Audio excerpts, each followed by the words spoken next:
짧은 영상을 보셨겠지만은 그 짧은 내용 중에서도 참 굉장히 먼 길을 돌아온 작가라는 느낌이 들지 않으세요? 옛날 말로 치면은 동남아 순회 공연을 하고 온 것 같은, 쉽게 말하면은 굉장히 신예 작가인데 늦가기 작가예요.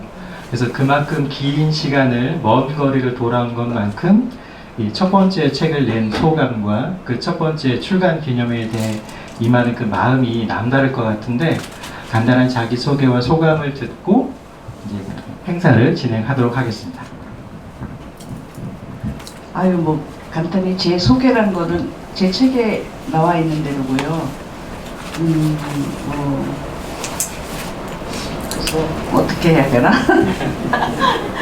제가 좀 늦게 등단을 했는데, 늦게 등단한 게 좀 나이 때문도 있겠지만, 제가 좀 아이들 2명이 있는데, 그 작은 애가 대학교 가면서 그때부터 제 시간과 제 생활을 저희 것에다 온전하게 부었던 것 같아요.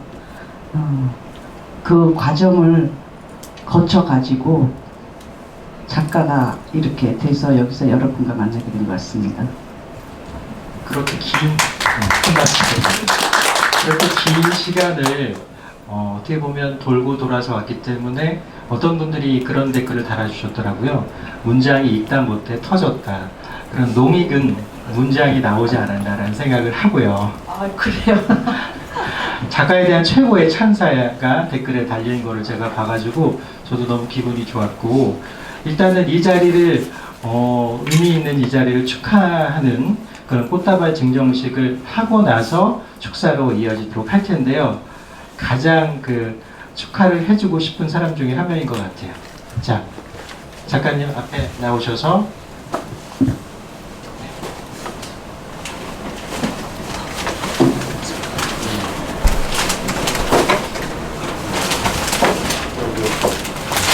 꽃다발 전달할 때 큰 박수 부탁드립니다.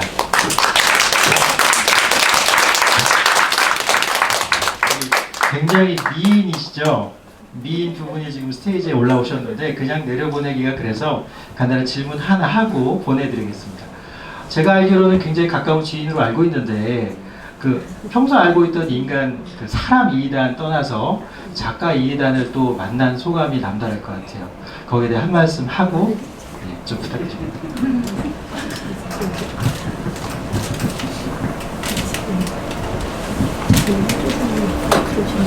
네, 제가 이 책을 읽게 되면서는 저 개인적으로는 저희 어머님의 삶에 대해서 굉장히 네, 저희 시어머님의 삶에 대해서 제가 알지 못하던 시절의 삶에 대해서 굉장히 이해를 하는 시간이 됐다고 생각했는데, 오늘 이렇게 이 자리에 와서 어머님을 뵙게 되니까 이제 제가 알던 시어머니가 아니라 작가 이단님으로서 굉장히 존경하게 됐고요. 그리고 책을 읽으면서 그 사물을 바라보는 시각이 저는 굉장히 좀 좋다고 많이 느꼈는데, 앞으로도 이제 이단 작가가 풀어낼 그 소설들이 많이 기대가 되고 응원하도록 하겠습니다. 네, 그 말씀 부탁드립니다.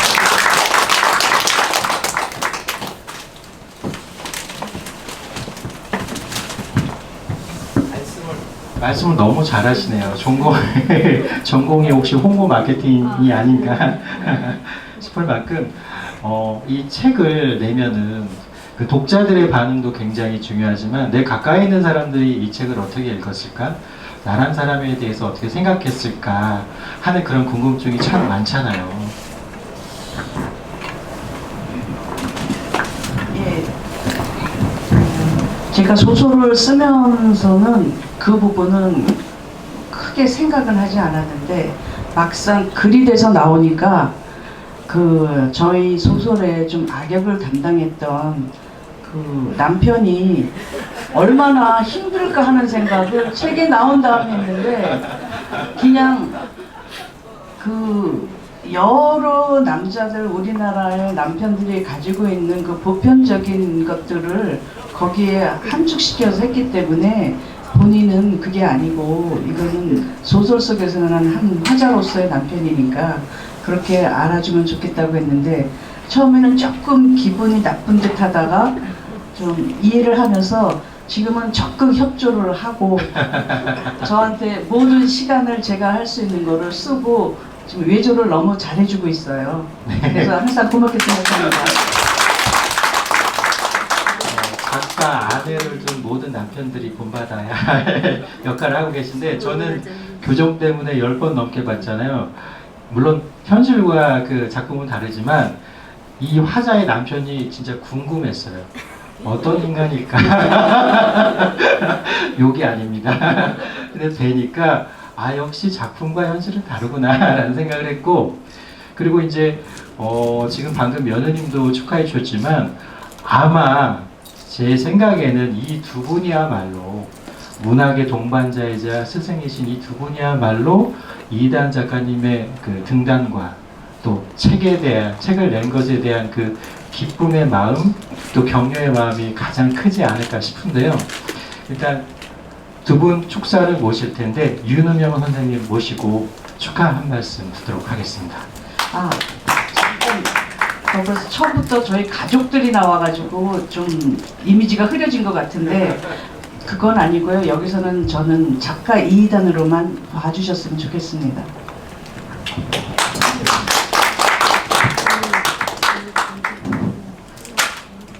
네, 반갑습니다. 네, 항상 앞에 나오면은 짧게 하라고 저보고 그래서 요즘에도 인천에 가서 또 짧게 3분만 하라고, 그래서 제가 그 얘기도 하고 했는데 짧게 끝낸다는데 15분이 됐다고. 하여튼 길게 안 하도록 합니다만은 이단 작가 얘기는 그렇게 짧게는 안 될 것 같지 않나 이런 생각을 했어요. 그때가 한 몇 년 됐는지 모르겠네요. 제주도 갔던 게. 몇 년 됐어요? 내가 2009년도에 2009년도면은 2010년이요. 20년이 넘었습니까? 아니요. 15년? 15년입니다. 그때 무슨 행사 때문에 가가지고요. 그때 버릇은 누구를 만나든지 소설 안 쓰겠느냐고. 제가 한 30몇 년 지금 소설을 가르치고 있거든요. 그때도 또 그것도 회비를 또 몇 편씩 받아야 되니까요. 그래서 소설 안 쓰겠냐고 그랬더니 안 쓰겠다고. 더 좋은 게 있다고. 그럼 뭐냐고 그랬더니 사진을 찍어야 된다고. 그래서 에이, 그럼 관둬라 하고 참 포기하고, 그리고 나서도 몇 번 그런 행사를 쫓아다니고 그랬죠. 그러다가 어느 날 또 그거는 10년쯤 됩니까?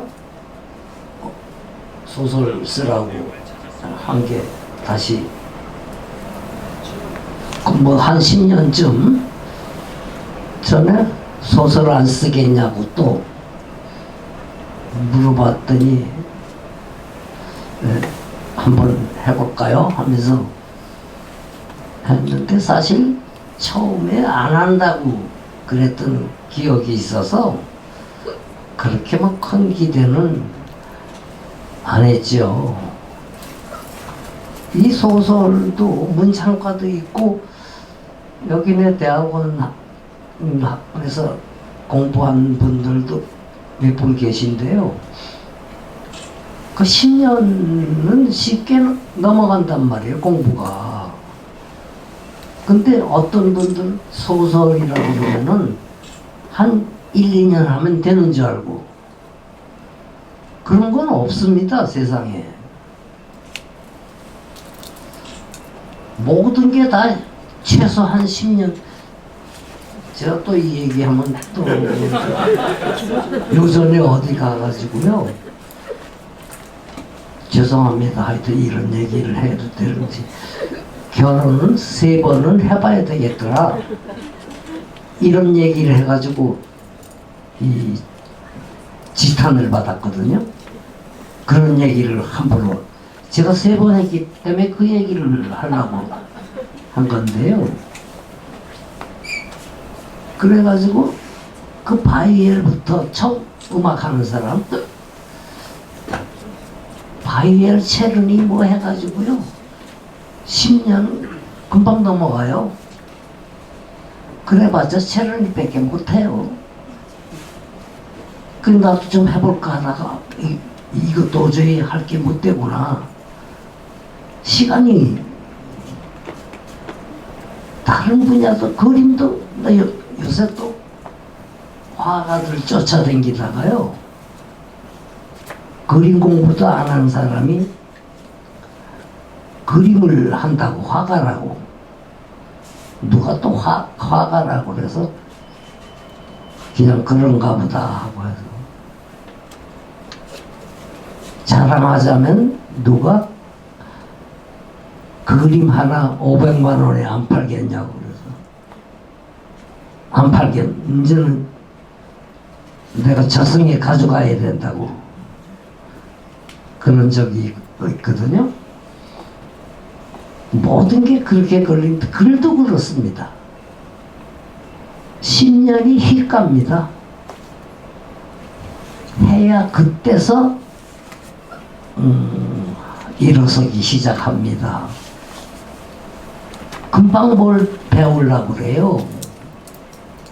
글이 쓰는데 무슨 요체가 있는 것처럼 이렇게 하면 글이 되는구나. 또 소설이 되는구나. 소설이라는 게 이렇게 하면 된다는 거 없습니다. 소설 작법 이런 게 있는데요. 누가 썼어요? 그거 다 옛날 얘기입니다. 쓰는 순간 옛날 게 됩니다. 그 소용없습니다. 그 소설 작법 이런 거 없습니다. 그거 보고 썼다가는 당장 떨어집니다. 그러니 이게 또 이런 얘기를 내가 하는지 모르겠는데 참 이걸 괜히 또 이 선생을 좀 해봤더니 아주 나쁜 버릇이 있어요. 남한테 뭘 가리키려고 그래. 연애를 해도 꼭 가리키려고 그러고 아니 부부간에도 꼭 가르쳐서 됩니까? 안 되거든요. 자기가 배울 생각을 해야 되는데 그거 못해요. 뭘 자기를 주입시키려고. 그러니 뭐가 되겠어요? 그래서 예전에는 우리 때 어렸을 적에는요 20대에 데뷔를 안 하면은 관둬라. 20대 얼마 뒤에는 이 딸꾹질을 한 지금 3-4개월째 하고 있어요. 딸꾹질을. 그래서 내가 죄송합니다. 또 이 농담 비슷한 우리 학생들한테 농담으로 딸꾹질에는 키스가 좋다더라. 그랬더니 어떤 여학생이 자기가 손을 들고 하겠대. 깜짝 놀래가지고 그냥 무서워서 아무 말도 안 했어요. 진짜 하자고 그럴까봐. 거짓말인지 진짜인지 잘 모르겠습니다. 그래서 얼마 뒤에는 40대 분들이 와서 좀 늦었으니까 될까요? 그래요. 전부 다 그렇습니다. 20대에 못한 건 우리 얘기고, 나중에 제가 우리나라에서 제일 오랫동안 88년부터 이 소설을 가르쳤거든요. 제일 처음 한 겁니다. 문창과가 서라벌 예대밖에 없을 때, 그 다음에 문창과가 40몇 개, 50개까지 늘어났습니다. 그 제가 제일 처음 한 겁니다. 지금 들어오신 분이요, 소설 저한테서 배운 사람인데요, 모스크바 대학의 박사입니다. 저는 그래서 이 소련인 나라를 무서워하고 또 그랬는데, 아니 거기에 모스크바 대학의 박사님이 저한테 소설을 배우러, 그리고 소설을 시작한 지요, 저한테 배우기 전부터 했으니 27년 만에 데뷔했습니다. 27년 걸렸다. 둘이서, 마누라랑 둘이서 끌어안고 울었대요.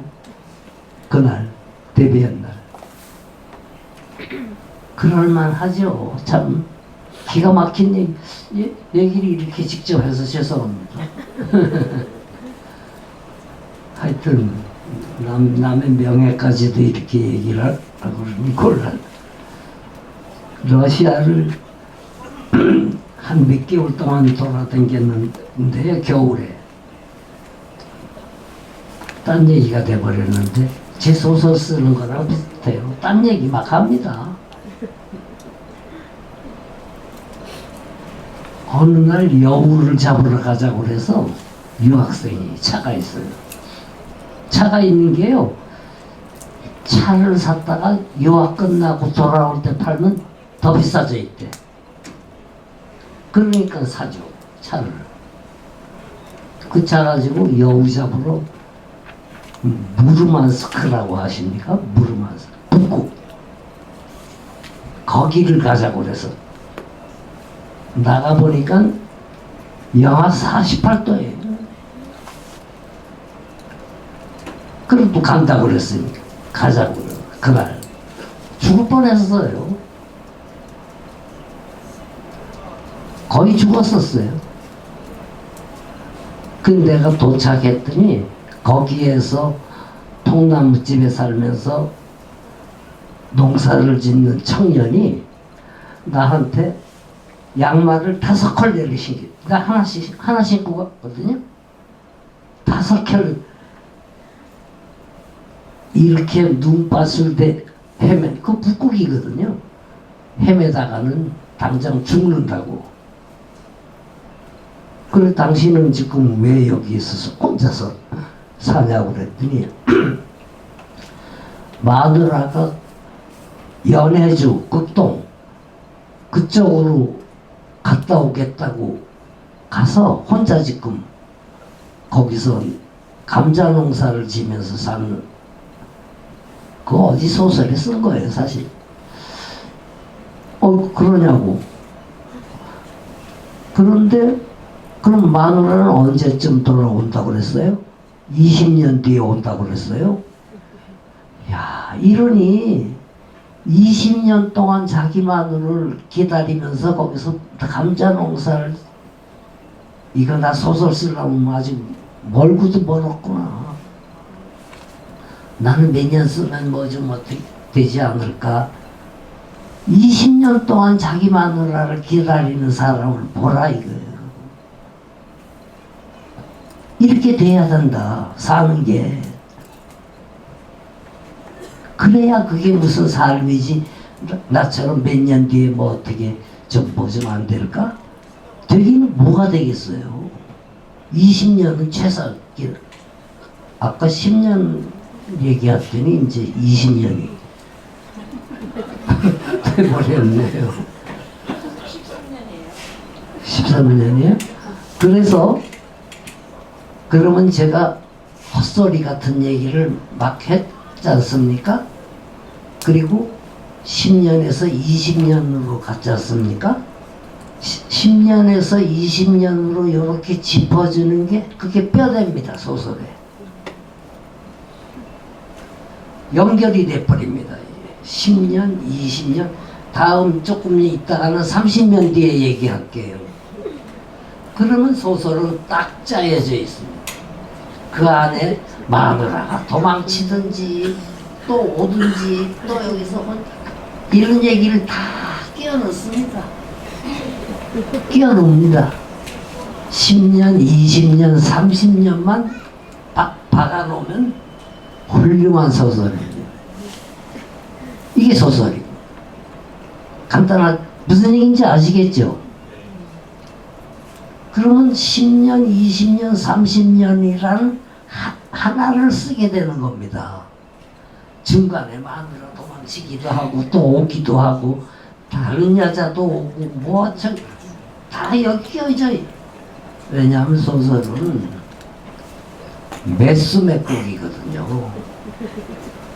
소설은 별거 아니에요. 매수만 나가면 돼. 매수 맥곡이가 제일 어렵습니다. 그 매수 맥곡이는 내가 얘기한 게 아닙니다. 소설은, 소설 작법은 뭐냐? 매수 맥곡입니다. 뭘 가지고 메꿔도 돼. 막 써놔요. 그러면 줄거리가 없잖아요. 안 되잖아. 그럼 10년, 20년, 30년은 줄거리고 내 인생 30년 이래가지고 쓰라 이 말이에요. 그런 소설, 아주 훌륭한 소설. 제가 어디 심사를 작년까지 했는데 10년을 했다고 나이 먹었다고 그만두라고 그만뒀어요. 상금이 5천만 원입니다.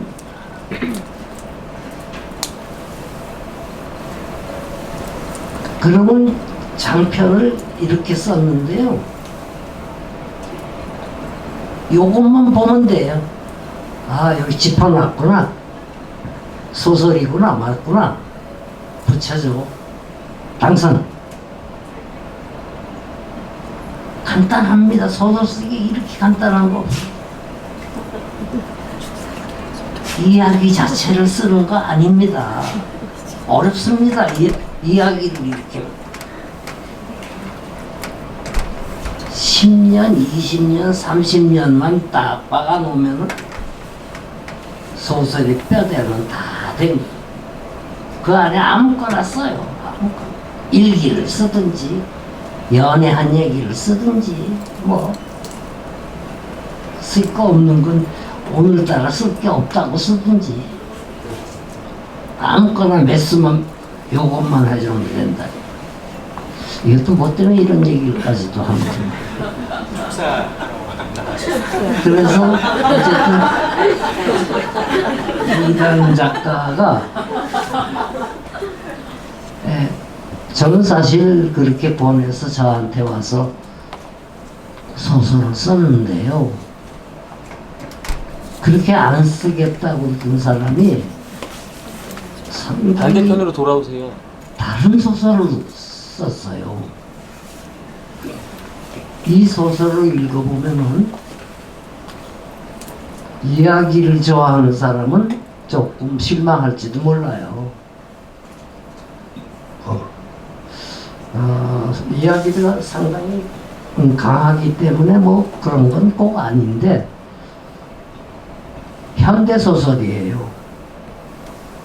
현대소설은 이야기를 쓰는 거 아니거든요. 이야기는 옛날에 썼던 거예요. 옛날 소설은 다 이야기예요. 기승전결 시작을 해서 이어나가서 마지막이 돼가면서 끝나는 이건 꼭 지켰습니다. 이도령이 춘향이를 만나고 만난단 말이에요. 만나야 뭐가 될 거 아니에요. 그래서 뭐 어떻게 나중에 헤어졌다가 다시 뭐 출두야 해가지고 나타난다는 건데요. 결이죠. 현대소설은 간단하게 얘기하면요. 뒤에서부터 써도 돼요. 캄캄한 그 감옥 속을 들여다보니 이상한 여자가 칼을 쓰고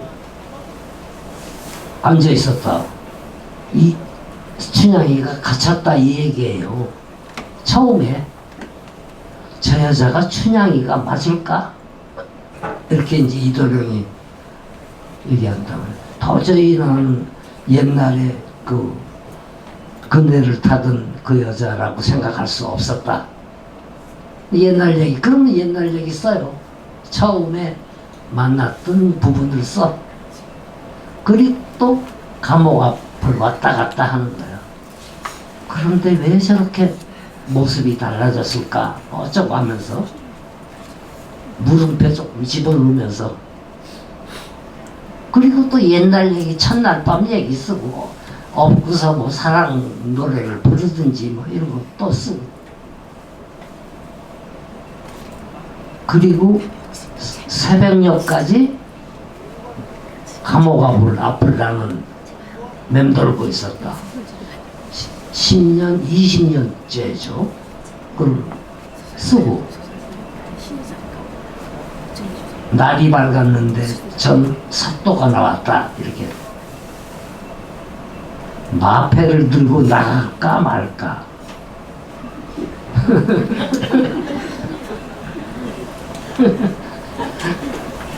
아이고 이게 예 그만둘까요? 아니요. 저기 사회자가 하도 안전골수 못해서 알았는데 선생님 이게 저희 수업 시간이에요. 여기서 선생님 수업 작법을 돈도 안 드리고 지금 듣고 계시는 겁니다. 저도 이렇게 배웠어요. 네. 30몇 년 동안 이렇게만 얘기한 사람이에요. 그러니까 제가 대학 강사를 또 여러 군데 했거든요. 공부 하나도 안 해갔어요. 뻔하니까 난 맨날 같은 얘기만 하니까. 같은 얘기요 10년 해도 애들 안 따라와요. 왜? 옛날 얘기를 알거든. 옛날에는 꼭 무슨 재밌는 얘기가 마지막에 잘 먹고 잘 살았다, 혹은 망했다, 뭐 이렇게 해도 됩니다. 예. 결 이것만 알아가지고 맨날 그것만 써라. 그거 다 소용없는 얘기다 이렇게. 그렇게 해가지고 88년부터니까 지금 30몇 년을 가르쳤습니까? 우리나라 문창가가 그렇게 많아졌는데요. 30분? 그래? 아니, 난 또 그런지도 모르고 이 전체 행사에 빌린 시간이 그렇게 딱 정해져 있대요. 난 그것도 모르고 오늘 하루 종일 하는 거고. 그러면 여기 본론 부분이 여기 남아 있으니까요. 저는 뭐 한 얘기 또 한 거고 그럴 테니까요. 그래서 저한테 배우러 오라는 얘기는 안 합니다. 왜냐하면 저도 만 77이니까 80까지 어떻게 할까 이렇게 밖에 생각 못해요. 그때까지 살진 몰라도 딸꾹질이 이렇게 심하니까.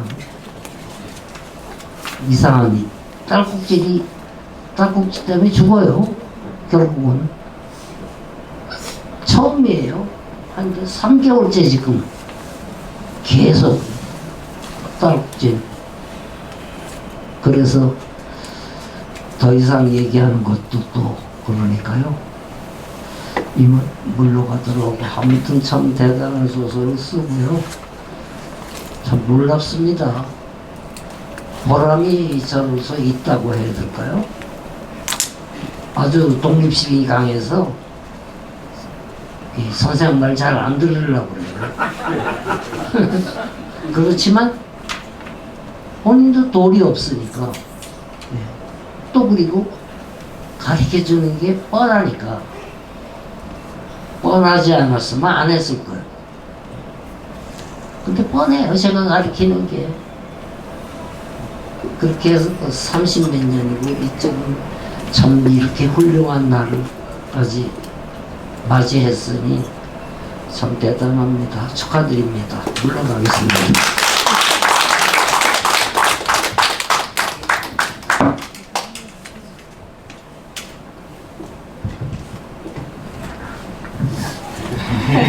어떠셨어요? 아니 제가 아까 선생님 뵙고 이게 1시간 30분이니까 선생님 축사 마음 놓고 길게 하셔도 됩니다. 그랬어요. 실은 제가 그러셨구나. 네.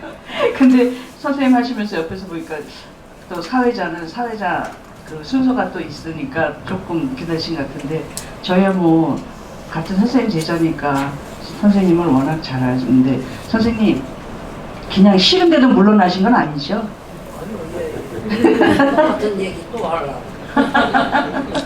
선생님 말씀 이렇게 듣다 보면은 영화 감독 홍상수 감독의 영화를 보는 것 같아요. 이게 정해지지 않은 비규정성 안에서 자연스럽게 느껴지는 삶의 어떤 희노애락들이 있잖아요. 그러니까는 엉뚱한 얘기 같으면서도 듣고 있으면 그 안에서 진솔한 뭔가가 느껴지는 그래서 탁월한 선생님이야말로 탁월한 소설가다라는 걸 느꼈고요. 이어서 한 분 더 축사의 말씀 모시려고 하는데 그 또 이단 작가님이 또 문예지 문학나무 편집장도 역임하셨고 현재는 편집위원으로 활동하고 계신데 문예지 문학나무의 황충상 고문님 모시고 간단히 축사의 말씀을 듣겠습니다. 큰 박수 부탁드립니다.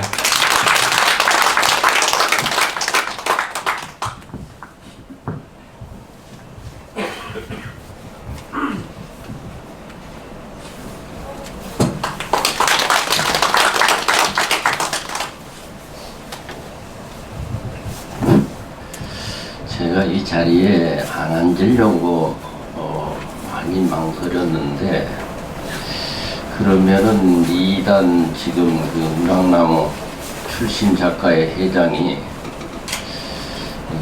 너무 마음 상해할 것 같아요.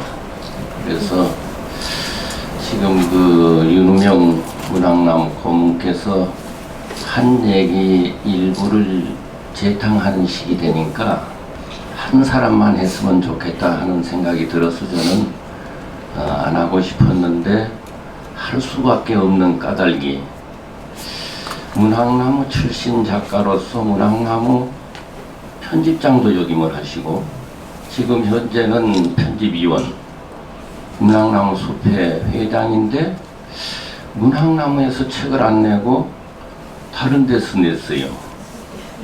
그래서 이래 되면은 내가 이 축사를 안 하게 되면은 진짜 이것은 내 자신이 옹졸하고 또 저자한테 아주 미안한 일이고 그래서 이제 할 수 없이 이제 이 자리에 앉게 됐습니다. 이단 작가는 물론 그 유명한 스승 밑에서 주체성이 강한 작가로 자라나서 오늘의 이 첫 창작집 출판을 하게 되는 과정을 제가 지켜봤어요. 문학나무 출신 작가니까 정말 그 스승 말도 안 듣는데 문학나무 주간 말 듣겠어요? 안 듣죠. 그래서 약간의 마음 상한 일도 있고 그랬었지만은 그 주체성 때문에 오늘의 좋은 작품집을 낼 수 있었구나 하는 것을 비로소 알게 되겠더라고요. 그 중간중간은 이 조금은 윤음형 문학나무 고문하고 문학나무 주간 사이에서 자기 역할이 무엇인지를 좀 생각해 줬으면 하고 마음 상할 때도 있었어요. 그런데 오늘에 와 보니까는 그 주체성이 정말 작가로서 자유할 수 있게 묶이지 않고 문학나무에서 책을 안 내는 것 자체가 이 작가를 완성시켰구나. 아니 그냥 웃을 얘기가 아니라 사실적인 얘기입니다, 이것은. 그리고 내가 고마운 것은 제가 4년 전 이 코로나 때 제가 그 심장 동맥 판막 수술을 받고 문학나무 일이 정지되다시피 했었어요. 그 과정을 잘 지켜내면서 내 여러 가지 그 일을 맡아서 그 공백을 잘 이끌어 주시고 오늘까지 이제 올해 이제 문학나무 숲 회장 또 편집위원이 이제 올해가 만료됩니다.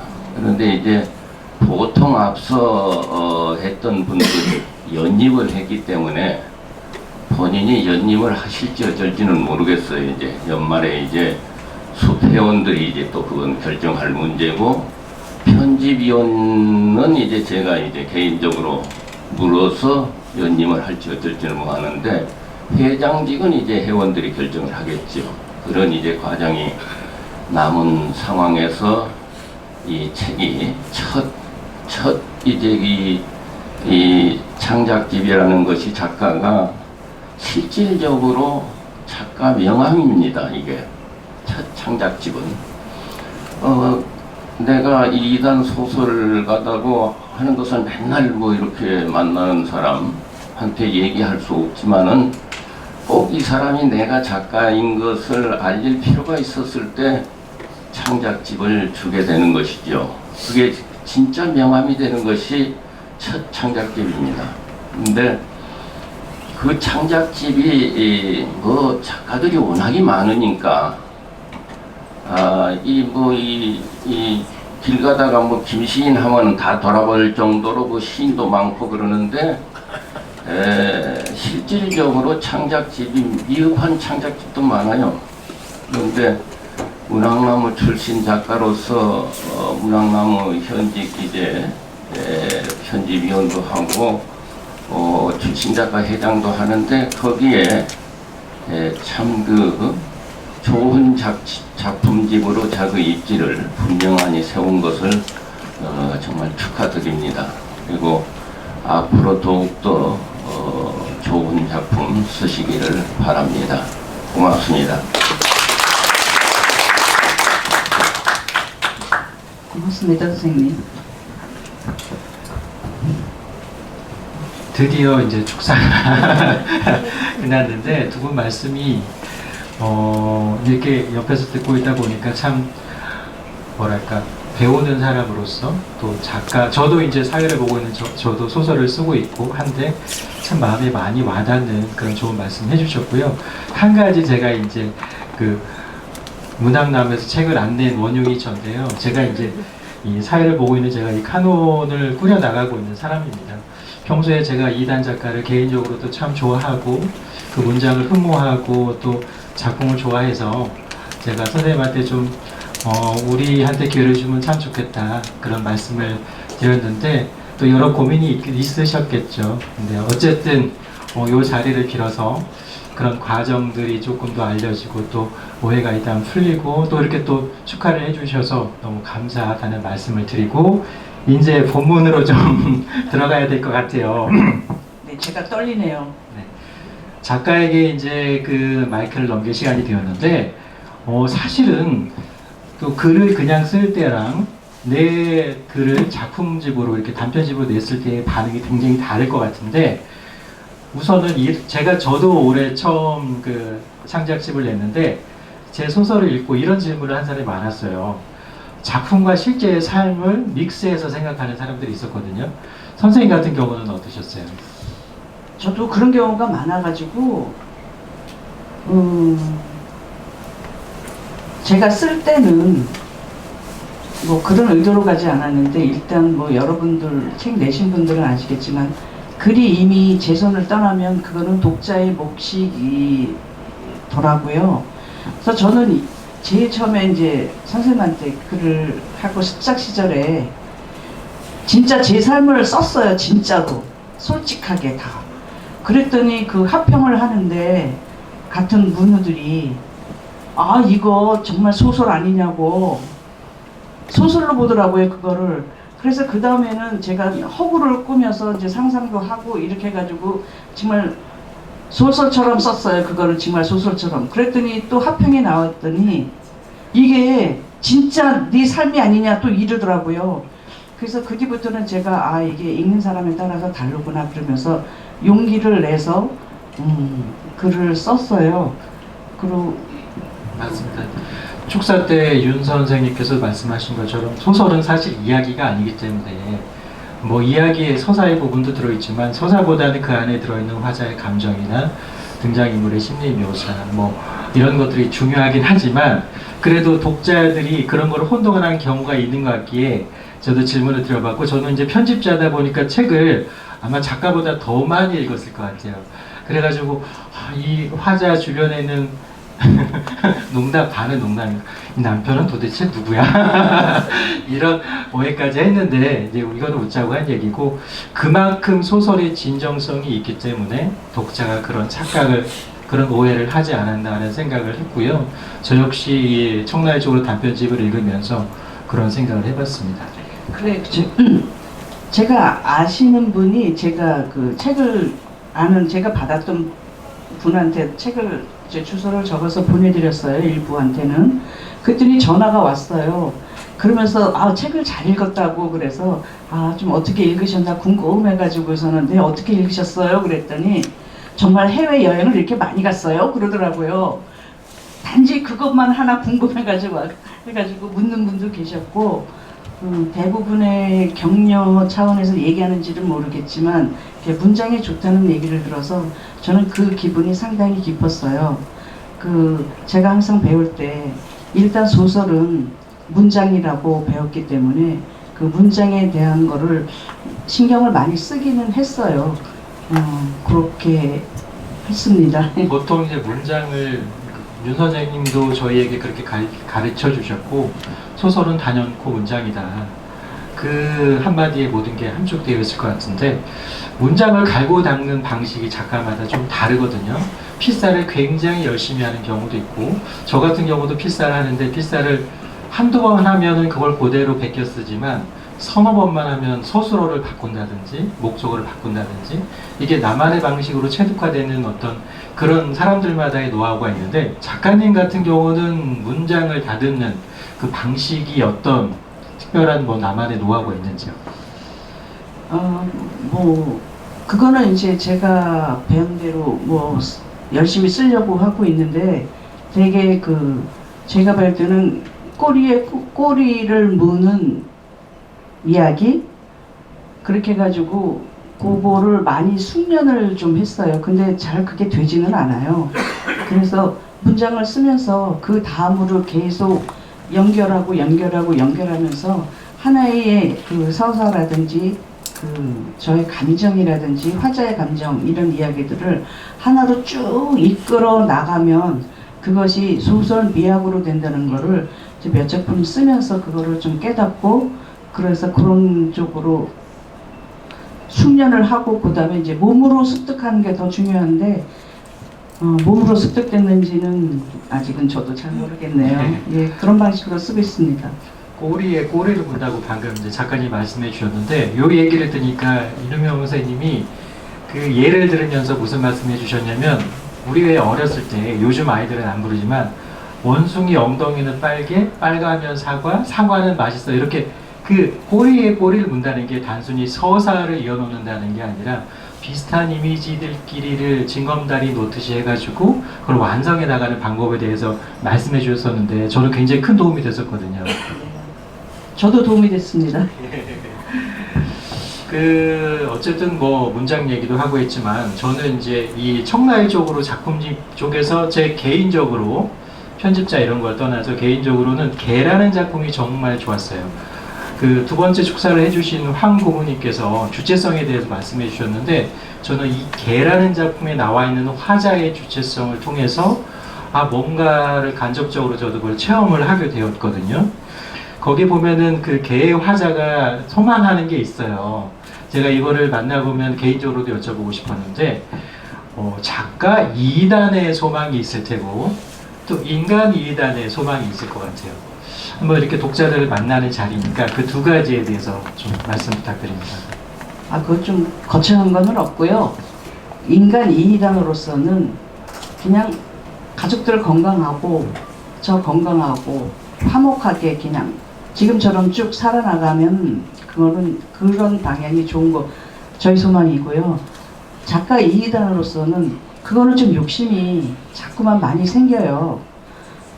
좋은 글을 오랫동안 많이 쓰고자 하는데 제가 좀 글 쓰는 거에 약간 좀 게으른 게 있어서 그 열심히 못 썼다는 부분이 좀 부끄러운데 계속 저는 그 글로써 그 소설을 쓰는 것이 저희 앞으로의 소망이고 또 에너지를 많이 축적해서 소설은 쓰는데 워낙 에너지가 많이 드니까 제 건강도 지켜야겠다는 생각을 하고 있습니다. 그거는 제가 옆에서 이제 편집자로서 계속 자극도 하고 좀 푸시도 하면서 더 좋은 글을 써서 독자들과 만날 수 있는 그런 기회를 만들어 주십사. 제가 옆에서 많이 독려하겠습니다. 이 질문은 어딜 가나 꼭 첫 단편집을 낸 분들에게는 드리는 질문이기도 하거든요. 평소에 닮고 싶은 작가가 있을 거예요. 그리고 흠모한다든지 예상이 되는 분도 있긴 있는데 어쨌든 그 닮고 싶은 작가가 누구이고 나는 어떤 영향을 받았고 그 이유는 무엇인지. 영향받고 그런 거는 뭐 당연히 저희 스승인 윤여면 선생님을 제1로 꼽을 수 있고요. 그분을 좀 옆에서 지켜보자면 상당히 부지런해요. 저희가 따라갈 수 없을 정도로 선생님이 했었던 50대, 60대, 70대 지금도 여전히 똑같이 시를 쓰시고 소설을 쓰시고 그림을 그리시는데 지금은 좀 나이가 좀 드셔서 그것이 굉장히 힘들 것 같은데도 지금도 꾸준히 그거를 해오셔서 그거는 정말로 존경을 합니다. 그리고 그거는 본받고 따라야 할 점이라고 생각해요. 그리고 뭐 다른 소설가 하나를 좀 존경하고 따르고 싶은 분이 있다면은 얼마 전에 돌아가신 일본 작가 오해 겐자부로를 들 수 있는데요. 그분을 좀 존경하고 저도 좀 그런 생각이나 그런 거에 따르고 싶습니다. 오해 겐자부로라고 하면은 또 노벨 문학상 수상 작가뿐만 아니라 행동하는 양심으로서 그러니까 삶과 자신의 문학적 지향성이 일치하는 거로 또 유명하잖아요. 앞으로도 또 선생님도 그거를 또 본받으셔가지고 그 여러 면에서 사회에 선한 영향력을 선사하는 그런 작가가 되었으면 좋겠다는 생각을 하고요. 요거는 제가 그 리뷰글이나 댓글에서도 많이 봤는데 대부분의 7편 중에서 배경이 외국인 경우가 많아요. 그래가지고 왜 지인분들도 다 외국을 많이 다녀왔냐 이런 얘기를 하는데 그러다 보니까 이건 제 생각인데 화자가 중년 이상의 여성이면서도 그 소설의 문체나 서사가 진행이 올드하지 않은 게 또 어떤 면에서는 그런 것 때문에 약간 트렌디한 느낌을 주지 않았나 싶기도 하거든요. 이렇게 외국 배경이 많이 나오는 이유가 있을까요? 글쎄요. 제가 뭐 요즘 젊은 친구들이 뭐 자기의 정체성을 찾고 자기의 자아를 찾아서 외국에 나가고 여행을 굉장히 많이 외치고 있는데 글쎄 그거랑 일맥살통하는지는 모르겠는데 저도 좀 50이 넘으면서 그 일상에 파묻혀서 그 뭔가를 생각하는 게 굉장히 잘 안 되더라고요. 자꾸 생각이 끊어져서 중간에 끊어지고 해서 뭐가 되지를 않아요. 일상에 그 관계되는 일들을 하다 보니까 그래서 4시간을 갖고자 하고 해외여행을 제가 처음으로 몽골로 갔었는데 거기서 좀 자유로움을 느꼈나? 그리고 예전에 나는 이런 사람이었는데 정말 살면서 너무나 묻어두고 녹슬고 때가 묻었던 것들이 거기서 좀 깨어나는 느낌을 받아서 여행을 좀 많이 다녔어요. 그리고 또 제가 그 여행을 다니게 유리한 조건은 제 남편이 그 해외에 나가는 일이 많아서 그거를 제가 같이 가자 그래도 제가 그때는 안 따라다녔는데 그 이후부터는 제가 나도 가겠다고 그 일로서 가지만 잠깐 나도 해외에서 좀 나를 돌아보지 않을까 했는데 근데 그게 그렇게 쉽게 되지는 않더라고요. 일하는 사람 옆에서 곁에서 있다 보니까 그렇게 하고 아무래도 해외에 나가면 그 밖에서 우리나라를 바라보듯이 밖에서 예전에 저를 바라볼 수 있는 게 좀 잘 되더라고요.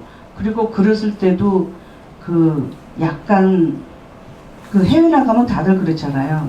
좀 신기하고 낯설고 그 다음에 거기서 감성도 깨어나고 그리고 뭔가를 깨닫기도 하는 그런 것들이 다른 사람은 모르겠는데 저한테는 그게 참 잘 왔어요. 그리고 그런 감정들을 이거는 좀 소설로 표현해보고 싶다 그런 생각을 가졌습니다. 그래서 소설을 썼고요.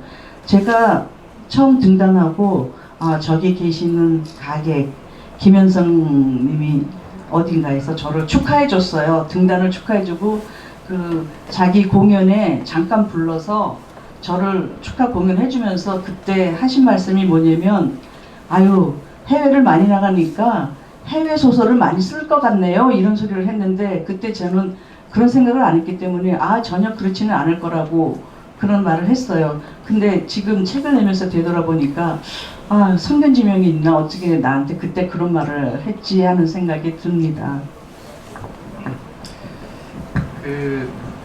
이 생경한 장소에서 화자의 과거의 기억을 끌어내니까 어떻게 보면은 평범한 사연일 수도 있을 것 같은 그런 것들이 트렌디한 환경과 우리 독자들에게 낯설게 다가오는 그런 것 속에서 굉장히 새롭게 종합적으로 다가오는 것 같고 말씀하신 것처럼 그렇기 때문에 거리두기가 더 잘 된 것 아닌가 하는 생각을 하면서 전에 읽었거든요. 예, 그 거리두기를 소설을 쓰면서는 꼭 해야 되는 것 같아요. 제가 배운 사람이 윤 선생님밖에 없어서 윤 쌤한테 많은 거를 물으면 항상 인생이 지금 이렇게 살아가는 것이 자기의 삶인데 자기의 삶을 소설로 써야 되지 않느냐 그러면서 뭔가를 기록해 두는 그런 것이 좋은 것이라 그리고 자기만이 아는 자기 것을 쓰라는 얘기를 선생님이 수업 중에 많이 하셨어요. 저도 예전에 배웠고 제가 문창과를 나온 것도 아니고 오로지 선생님의 말씀에 매달려서 글을 쓰는데 그러면 자기 삶을 자기가 어떻게 쓸까 하는데 그냥 이렇게 저렇게 나열하는 것은 의미가 없고 뭔가 좀 소설을 형상화시키고 거기에 미학이 들어가는 것이 소설인데 그러면 그거를 어떻게 써야 하는 고민을 솔직히 참 많이 했어요. 그래서 좀 오해받는 사람도 곁에 있는 사람이 있는 것 같은데 그거는 아니고요. 그 소설 속에는 어떤 보편성이 들어가야 되기 때문에 그 당시에 그 남자들의 그런 보편성을 그거를 한 사람을 나타내서 그렇게 표현한 것도 있고 그리고 그 소설을 쓰는데 자기 경험은 굉장히 자기의 무기라고 생각을 해요. 그래서 그동안에 했던 경험들이 저에게는 많은 도움이 되는데 그 거리두기는 저한테는 솔직히 굉장히 어린 시절부터 있기는 했어요. 어떤 사물을 보거나 어떤 사건에 접했을 때 거기에 내가 가면 감정이 폭발해가지고 저한테 안 좋게 돌아오는 것이 너무 많았기 때문에 항상 뭔가 안 좋거나 안 좋은 일을 접하면 소리를 낮추자, 마음을 진정하자, 그리고 그거를 객관적으로 보자. 이거를 좀 생활을 좀 많이 그런 식으로 해오기는 했는데 그런 것들이 소설을 쓰면서 많은 도움이 됐습니다. 말씀 잘 들었고요. 지금까지는 이제 저희가 이제 질문과 답변을 통해 티키타카를 통해서 이제 진행을 했는데 서두에 이제 작가님이 말씀하신 것처럼 책이 일단 나오면 그때부터는 독자만의 해석이 가능한 나의 손에서 떠나간 작품으로 우리가 바라봐야 되거든요. 그래서 독자들은 이 책을 어떻게 읽었는지 또 어떤 문장을 참 마음에 들어 했는지 또 그 이유가 뭔지 한번 그 독자와 접점을 갖는 시간을 갖기로 하겠습니다. 자, 그럼 맨 처음에 문장을 읽어주실 분을 앞에 모시고 간단히 이제 앞으로 나와주세요.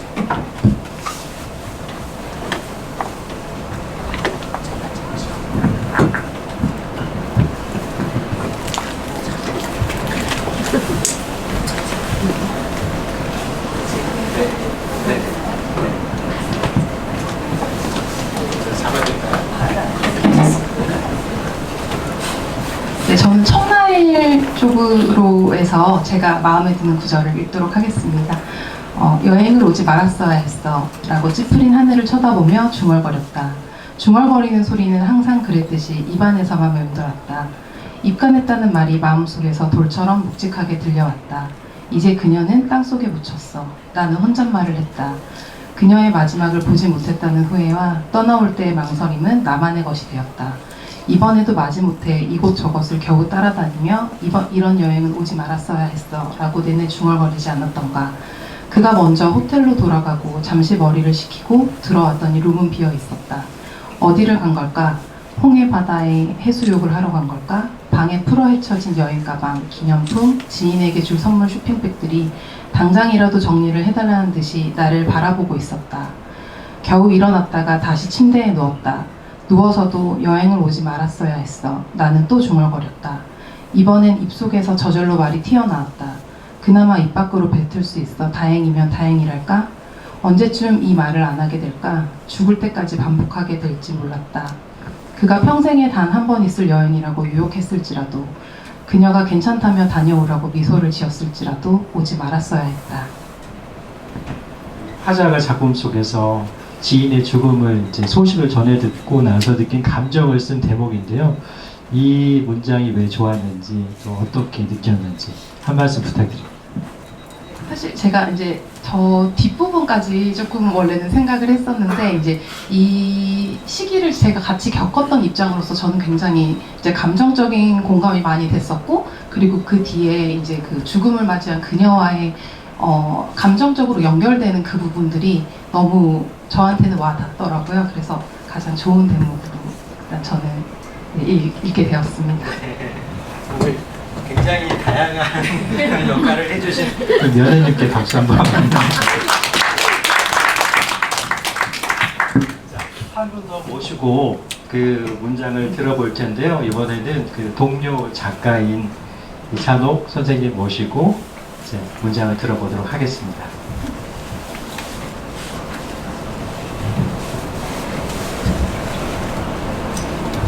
저는 개에서 낭독하겠습니다. 꽃과 와인, 치즈와 과일을 샀다. 우리의 밤을 위한다는 명분이었지만 나는 정말 우리의 밤을 오래도록 기억하고 싶었다. 가벼운 취기였을까? 시기였을까? 달도 없는 깜깜한 밤을 핑계로 옷을 다 벗고 사람 없는 빈 바다에 들어가기도 했다. 모래사장에서 그는 개처럼 내 곁으로 기어왔다. 그러곤 나의 옆구리를 뜯어먹었다. 나도 역시 그를 먹었다. 그는 자꾸자꾸 나의 옆구리를 뜯어먹었다. 우리는 사랑을 한 것일까? 이제 우리는 한 마음 한 몸이 된 것일까? 쿨쿨 자고 있는 그의 곁에서 나는 쉽게 잠을 이루지 못했다. 새벽녘 설핏 잠에서 깨어났을 때 잠꼬대처럼 키에스트에 가면 개를 먹자고, 봄이 가는데 개는 먹어야 한다고 그에게 웅얼웅얼 말했다.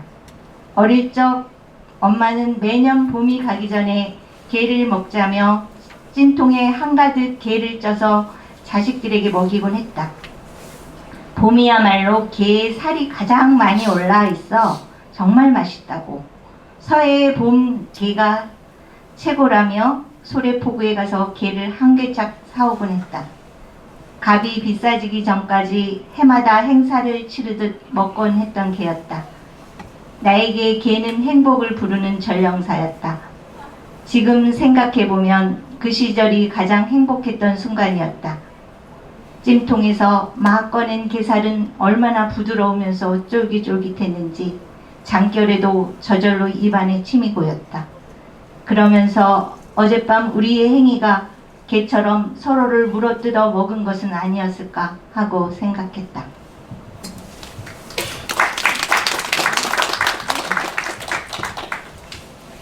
예, 저기 뒤에 보면은 작품 해설에 김종혜 선생님이 그 이단 작가님이 어떤 사물을 인생과 이렇게 결부해서 쓴 작품들이 주류를 이루고 잘 썼다고 이렇게 그런 평이 그런 해설을 쓰셨는데, 그래서 뭐 이 소설에 보면 뭐 돌도 나오고 개, 뭐 나무, 뭐 그런 어떤 사물을 인생과 비교한 그런 소설을 저도 읽으면서 참 잘 썼다 그런 생각을 했고, 여기 제가 읽은 개에서는 개가 그 개를 어렸을 적에 개를 먹으면서 굉장히 행복했던 것을 기억하잖아요.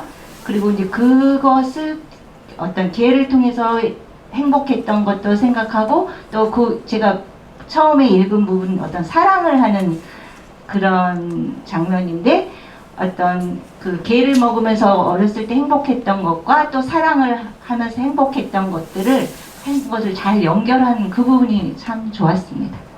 네.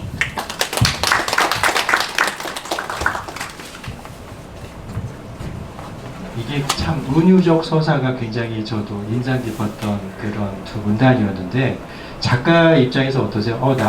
나는 이렇게 썼는데 또 독자들은 이렇게 해석하기도 하고, 내가 생각했던 것 외로 이 문장이 큰 의미를 부여하시는구나 라고 느낄 때가 있으실 것 같아요.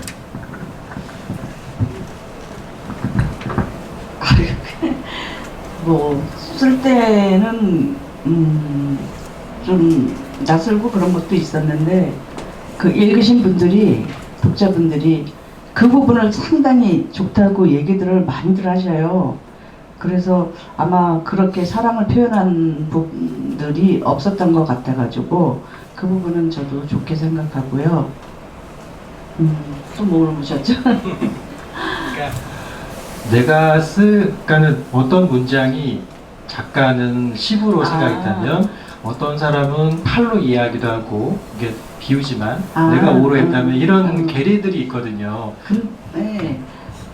그거랑은 괴리는 잘 모르겠고요. 일단 소설을 어떤 거를 쓰고 싶다는 게 이제 나와요. 뭐 뭔가 청탁을 받거나 아니면 그 어떤 게 있으면 어떤 계기가 돼서 막 좀 속에서 부글부글 끓는 게 좀 있어요.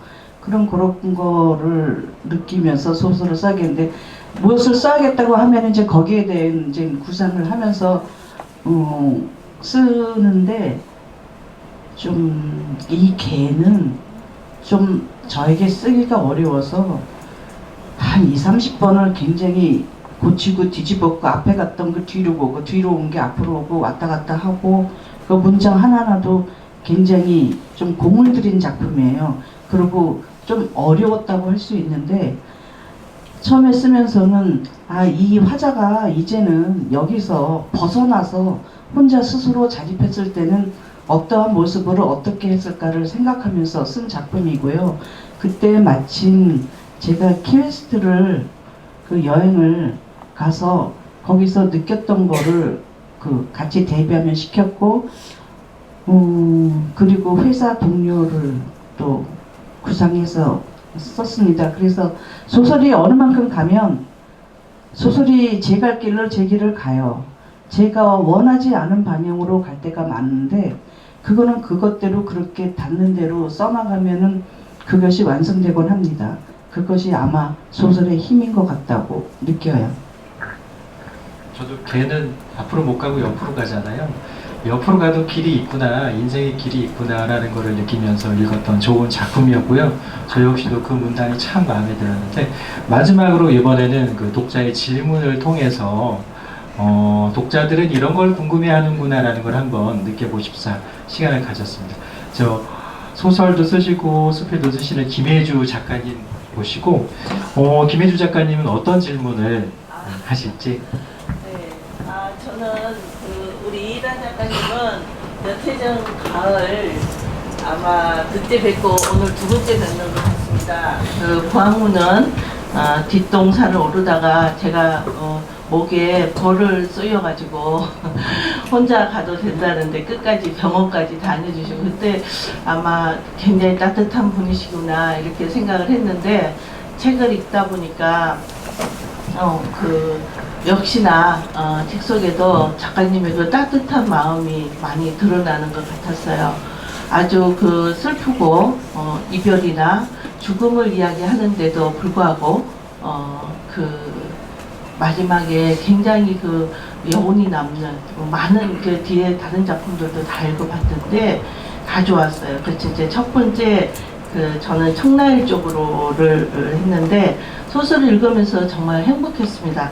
이 주인공들과 함께 이 전체 이 소설집의 주인공들을 따라서 느릿느릿 여행을 한다는 그런 기분이었고요. 물론 이렇게 죽음과 이별의 모티브를 가지고 서늘한 푸른빛으로 겹쳐지는 그런 청라일 쪽으로를 저는 굉장히 좋았어요. 물론 어떻게 보면 큰 의미에서 보면 죽음도 하나의 여행이겠죠, 그죠? 그래서 첫 문장에서 제이에 대한 걱정이 불쑥 나오고 마지막에 다시 제이를 받아들이는 과정이 좋았는데요. 작가님이 생각하는 이제 질문입니다. 작가님이 생각하는 그런 새로운 가족의 형태에 대해서 더 이렇게 좀 소설 속에서 본다면 받아들인 제이와 더 소설이 이어지게 된다면 내가 받아들인 제이와 어떤 가족 형태를 만들어 가시고 싶으신 건지 궁금합니다. 제이가 받아들였는데 이제 거기서도 이제 어릴 때부터 쭉 했지만 이제 성인이 되었잖아요. 성인이 되어서 이제는 제 가족이기보다는 성인이 된 제이가 자기의 가족을 찾아 나서기를 바라는 이제 입장이 되겠죠.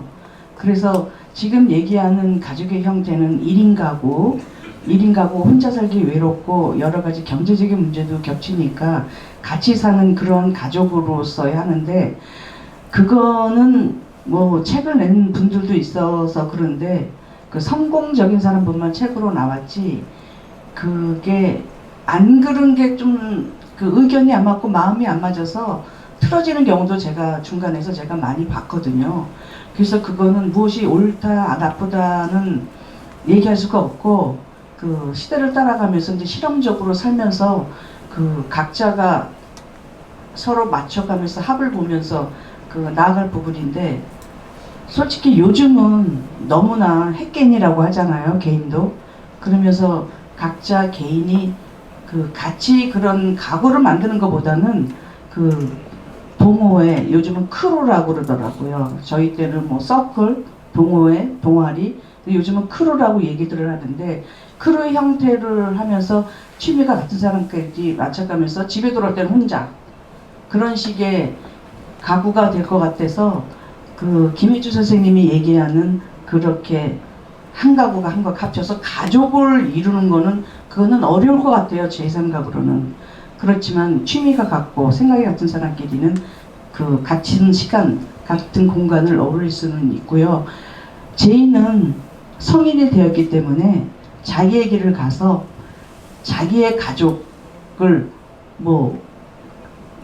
가족을 1인끼리 만날 수도 있고 아니면 이성을 만나서 꾸릴 수도 있고 그렇게 가서 제 곁을 떠나는 것이 옳은 것 같아요. 그 아이한테는. 고맙습니다. 질문에 대한 배경 설명을 잠깐 드리면 이 소설을 안 읽으신 분들은 모를 수 있으니까 작품 속 화자가 혈연이 아닌 지인의 딸을 가족처럼 받아들이는 그 과정에서 그게 어떤 의미이고 앞으로의 또 이단 작가님의 작품 세계관에서는 어떤 식으로 표현이 될 건지에 대한 질문이었는데 이제는 혈연이라는 의미보다는 혈연을 통해 혹은 결혼을 통해서 그 가족이 구성되는 것보다는 동반자라는 개념으로 타인과 타인끼리의 결합이 많이 요즘 소설에는 많이 나오는 추세인 것 같아요. 네. 그게 꼭 사회의 변화에 발맞춰서 요즘은 동성부부도 굉장히 흔하잖아요. 그리고 입양도 예전하고 좀 다른 아마 그런 질문들을 그런 질문을 함축적으로 하신 것 같습니다. 네, 저도 그렇게 했고요. 쟤는 제가 오랜 시간 잘 받아들였고요. 이제 걔도 주체적으로 자기 인생을 개척해 나가야겠죠. 저는 옆에서 다만 지켜보면서 어렵고 힘들 때면은 조언을 해주든가 도움을 주는 그런 사람이 될 것 같습니다. 벌써 이제 시간이 많이 지나가지고 뭐 이렇게 나눌 얘기들이 많지만 그래도 이제 시간 관계상 중요한 두 질문을 이제 작가님께 드리고 마무리를 해볼까 하는데요.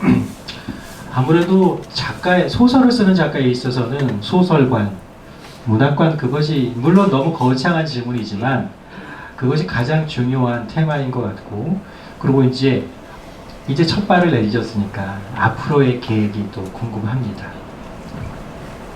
뭐 거대 담론은 저도 잘 몰라요. 잘 할 줄도 모르고 다만 그 해설을 써주신 김중현 선생님의 그 해설을 보니까 앞으로는 좀 다른 작품 또 어떻게 다르게 쓸지 기대가 된다면서 다음 작품을 기다리겠다고 그래서 솔직히 좀 겁나네요. 그분이 또 문화평론가로서는 굉장히 이름을 더 날리고 계시는 분이라 그래서 항상 글을 쓸 때는 전처럼은 쓰지 않아야지, 좀 다르게 써야지, 그럼 다르게는 어떻게 써야지, 그런 고민을 가지고 쓰는데요. 지금도 제가 요거 좀 준비하느라고 좀 시간을 보냈더니 이 김영숙 작가가 며칠까지 뭘 써야 된다고 하도 옆에서 또 얘기를 해서 뭔가를 생각을 하고 있기는 한데 요번에는 그 어떤 좀 관계에 대한 거를 어떻게 할까 좀 생각 중이에요. 제가 첫 소설집에서는 거의 어떤 그 이별이나 어떤 제가 슬픔을 좀 많이 쓰고 싶었어요. 좀 슬픈 일이 많아가지고 슬픔을 좀 어떻게 좀 잘 표현할까. 내 책을 읽고 나면 사람들의 가슴 속에 어떤 슬픔이나 위로가 되지 않을까 이런 생각을 좀 했었는데 앞으로는 이제 어떠한 관계나 아니면 조금 더 넓게 좀 쓰고자 노력하겠습니다. 할 것 같고요. 그런 방향으로 생각하고 있습니다.